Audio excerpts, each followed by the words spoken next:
भाई साहब ने अभी आपको दिखाया, ये बेड बने होते हैं, ये हमने अभी उतारने के प्रोसेस में डाला हुआ है।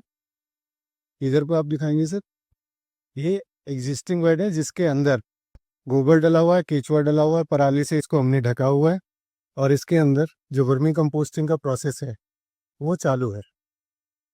मुझे बताइए कि कितना टाइम लगता है सर वर्मी कंपोस्ट बनने आने में?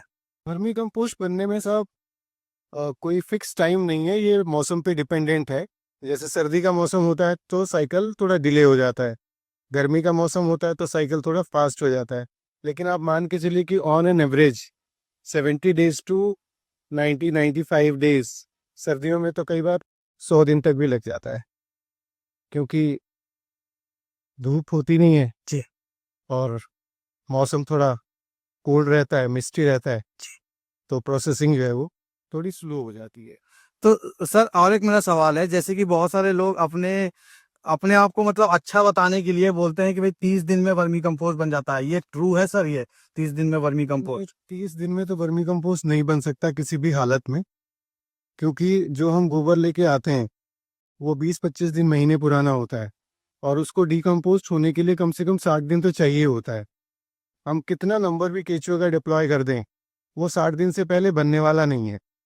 अगर बहुत ज़्यादा गर्मी हो रही है और किसी शेड में डाला हुआ है या कुछ परमानेंट शेड बनाया हुआ, तो हो सकता है वो 50 दिन में 55 दिन में हो जाए, but 30 days is next to impossible.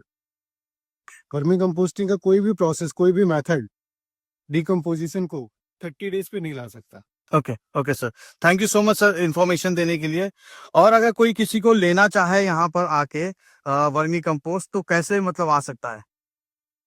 Sir ये तो हम बहुत खुली जगह में, सेक्टर 144 जो प्रॉपर 144 सेक्टर है उसमें हमारा ये फार्म है।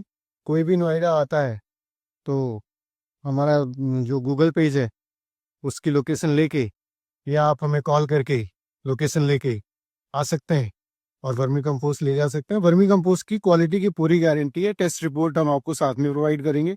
जो हम बैच उतारते हैं उसका NABL सर्टिफाइड लैब से हम टेस्ट कराते हैं और जो भी फर्टिलाइजर कंट्रोल ऑर्डर 1985 के स्पेसिफिकेशंस हैं, न्यूट्रिएंट्स हैं, वो हम आपको पूरी तरह से अश्योर करके देंगे। ठीक है sir, thank you so much sir. कमी नहीं। जी सर, मैं ये और पूछना चाह रहा हूँ कि जैसे कि मैंने पढ़ा था कि 2 केचुओं का इस्तेमाल किया जाता है वर्मी कंपोस्ट बनाने में।